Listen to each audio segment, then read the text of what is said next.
तो आइए सुनते हैं आज की कहानी। माँ, बेटा और बहू तीनों डाइनिंग टेबल पर बैठकर खाना खा रहे थे। खाना खाते खाते बेटा अपनी पत्नी से बोला, नीता, तुमने आज भी दाल रोटी ही बना दी।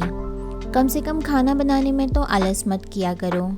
अभी तो घर में ही रहती हो, कुछ अच्छा भी तो बना सकती थी। नीता बोली, बनाने वाली तो मैं आज सूजी का हलवा थी, लेकिन सूजी आई नहीं। मैंने कल ऑर्डर करी थी।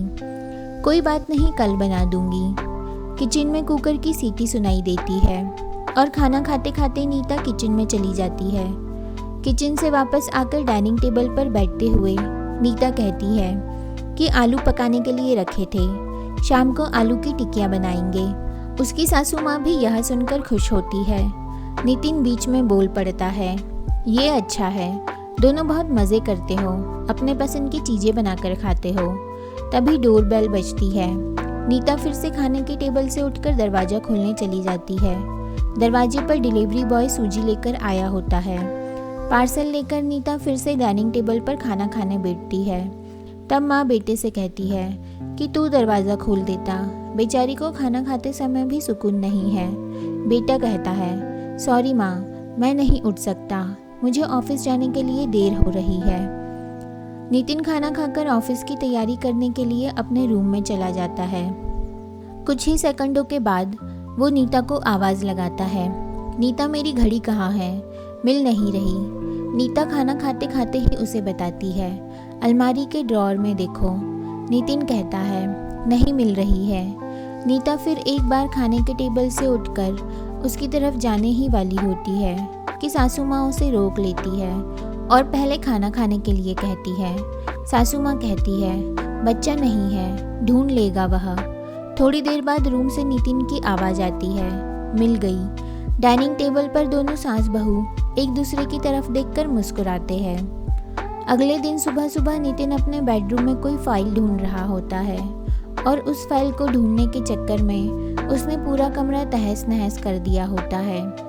नितिन बड़बड़ा रहा होता है, इस घर में कभी कोई चीज़ अपने ठिकाने पर मिलती ही नहीं है। इन औरतों को भी कोई काम नहीं है, इसलिए हर चीज़ इधर से उधर करती रहती है। नीता अपने कमरे में आकर कमरे का बुरा हाल देखती है तो नितिन से पूछती है कि क्या कर रहे हो? नितिन कहता है, वह फाइल कहाँ है जो मैंने तुम्हें परसों दी थी? नीता तुरंत वह फाइल निकालकर नितिन के हाथों में थमा देती है और उससे कहती है कि एक बार मुझसे पूछ तो लिया होता, पूरा कमरा फैलाकर रख दिया है। नितिन उल्टा नीता को ही डांट देता है और कहता है, ठीक है, अगर पूरा कमरा फैला दिया है तो तुम्हें और काम भी क्या है, यही काम पूरा दिन करते बैठो। कभी कभी लगता है मुझे हाउसवाइफ से शादी ही नहीं करनी चाहिए थी। इतना बोलकर नितिन ऑफिस के लिए निकल जाता है। पति पत्नी की यह बातचीत माँ भी सुन रही होती है, जिसका नितिन को पता नहीं होता। अब माँ और नीता नितिन को सबक सिखाने के लिए प्लान बनाते हैं।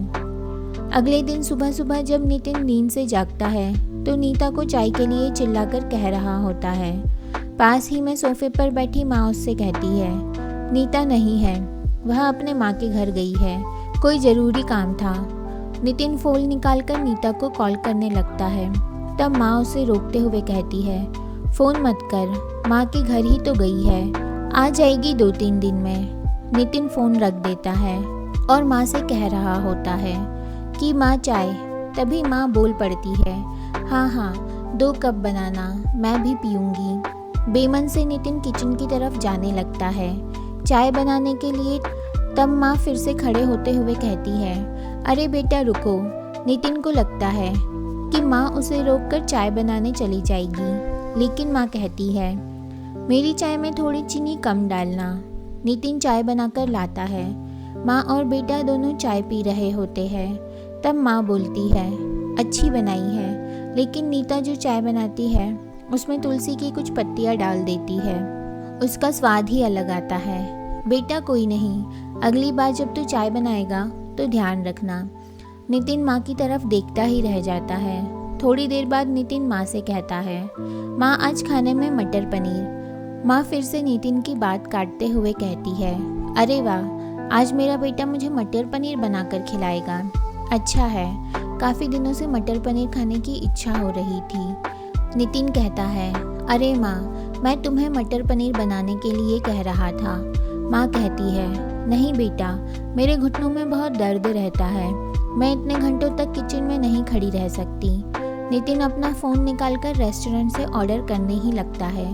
तब माँ उसे रोकते हुए कहती है, इस उम्र में मेरा पाचन अच्छा नहीं रहता बेटा, मुझे गैस हो जाती है और तुम मुझे बाहर का खाना खिलाना चाहते हो।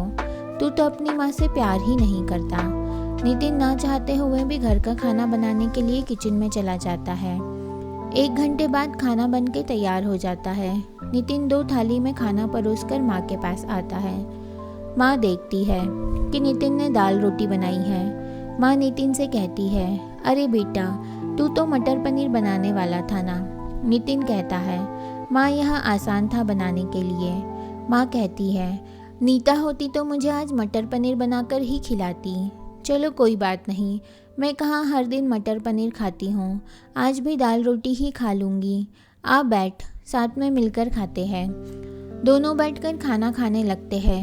नितिन ने पहला निवाला मुंह में रखा ही होता है कि माँ उससे कहती है, अरे बेटा, दाल में नमक थोड़ा कम है, जाकर जरा नमक लेकर आ। नितिन खाते खाते उठता है और किचन से जाकर नमक लाकर माँ को देता है। फिर अपना खाना खाने बैठता है। बीच में ही माँ खांसने लगती है और नितिन से कहती है, अरे बेटा, खाना गले में अटक गया है, थोड़ा पानी लेकर आ। नितिन फिर से खाना खाते खाते उठता है और पानी लाकर माँ को देता है। इन सब चीज़ों से नितिन के मुंह पर परेशानी साफ देखी जा सकती है। नितिन को अब महसूस भी हो रहा होता है कि जैसा बर्ताव वह नीता के साथ करता है उसे कितना बुरा लगता होगा। हालांकि नीता के मुंह पर कभी उसने शिकन नहीं देखी थी। माँ यही नहीं रुकती। खाना खा के हो जाने पर माँ नितिन को थालियाँ धोने के लिए कहती है। फिर माँ अपने बेड पर आराम करने लगती है। तब नितिन को चादर ओढ़ाने के लिए कहती है। उसके बाद जब नितिन रूम से जा रहा होता है तब उसे रोककर एसी कम करने के लिए कहती है। इन सब कामों से नितिन परेशान हो जाता है, लेकिन कुछ बोल नहीं पाता। अगले दिन सवेरे सवेरे नितिन खाना बनाने के लिए सब्जियां काट रहा होता है, लेकिन उसका ध्यान सब्जियों पर नहीं होता। वह नीता के बारे में सोच रहा होता है और पछतावा कर रहा होता है कि वह कितना गलत था कि हाउसवाइफ का काम आसान होता है। तभी बेख्याली में उसकी उंगली कट जाती है, उससे खून बहने लगता है और वह बेसिन में अपनी उंगली धोने चला जाता है।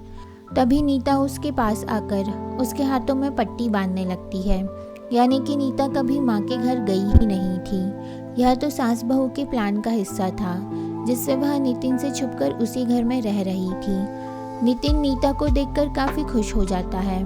नीता से कहता है, घर का काम हम दोनों मिलकर किया करेंगे। नीता पूछती है, ऐसा क्यों? नितिन कहता है कि मैं घर का काम सीख जाऊंगा और घर अगर हम दोनों का है तो घर का काम भी हम दोनों का ही होना चाहिए। तो दोस्तों, आशा करती हूँ कि आपको यह कहानी ज़रूर पसंद आई होगी। आपकी इस कहानी पर क्या राय है हमें कमेंट में ज़रूर बताइए। और अगर आपको इसी तरह की और कहानियाँ सुनना पसंद है तो लेफ़्ट में दी गई कहानी सुनिए और प्लीज़ हमारे चैनल को सब्सक्राइब कीजिए और वीडियो को लाइक एंड शेयर कीजिए। तो मैं मिलती हूँ आपसे अगली कहानी में, तब तक के लिए बाय बाय।